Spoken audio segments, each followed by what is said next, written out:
I'm Marquez Valdez Scammon. You see my fire on the field? Now I'm gonna light up this game. We are Trench Made Gaming. What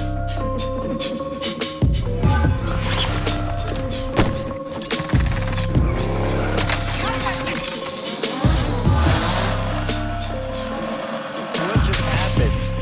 I have no idea.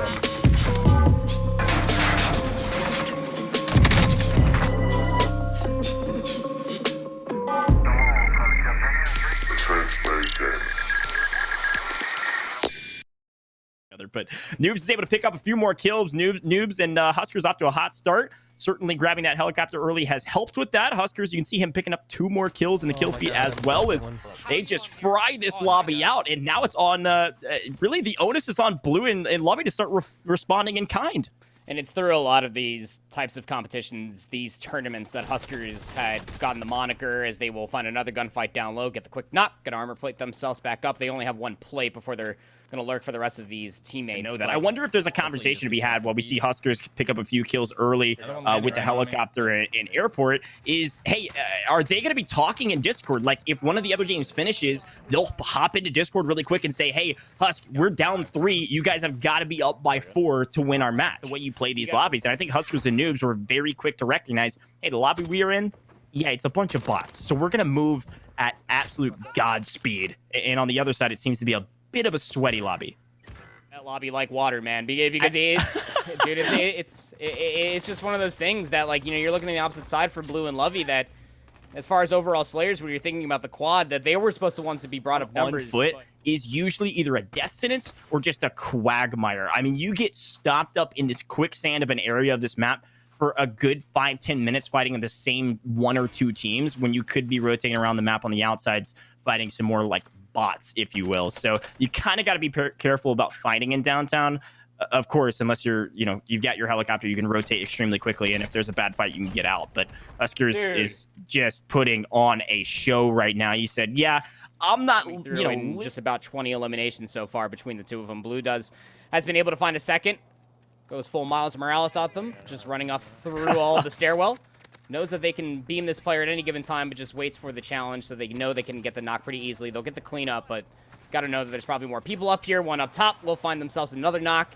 Another lasers will show up to the kill feed, but a lot of work has been done, so Lovey's got to be communicating this over towards Blue. Blue's not in a position to be able to clean up on any of this. Lovey also still has their gulag, so the potential to be able to get that free elimination and then drop back over towards whatever Blue might be able to find sooner rather than later would be absolutely wanted for them. As we take a look on the opposite side, if Blue and Lovey are playing together, that means Rince Morales and Ripper are playing together as well. But we'll hop a little perspectives here as well. So we'll take a look at another set of teams. You can see Ripper is playing along with Smixy, but Smixy being current strategies before they utilize their gulags. Most of these players feel really comfortable in 1v multiple situations, and so they're willing to completely split from each other until maybe late into the game or after both have utilized their gulag. And even with ground loot, they are just putting on a show right now. Finally, we're seeing Lovey and company picking up a few kills as Lovey goes Katniss Everdeen on him, picks up a second kill on somebody's name I'm not going to read out loud, and keeps slinging that bow around,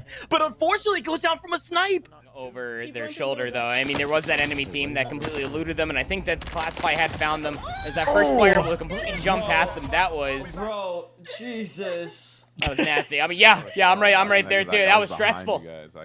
Building, especially with just the pistols. Gonna have to play trades with Aiden. Aiden luckily able to pick up, I say luckily, skillfully able to pick up an enemy from down below, but there is a full team pushing. Luckily, Rated can grab these guns and get involved. Yeah, that's what I was about to say. I mean, Rated is 100% playing off of Aiden. Whether or not Aiden can find that first elimination or at least find some opening damage to get cleaned up with the 1911 would be good. So getting that player's loadout drop, Aiden is still pressing the issue. Lots of loot to be able to choose from if you are Rated, who is also, well, having a little bit of pushback from clean up up top. all 16 or 15 other players in the lobby. Hey, you never count anybody out until it's over, but at this point, it's going to be very difficult. As well, unfortunately, when Arelis goes down on early encounter inside the gas station, leaves Ripper all alone to try to get the trade, and well, it looks like he's able to grab at least one.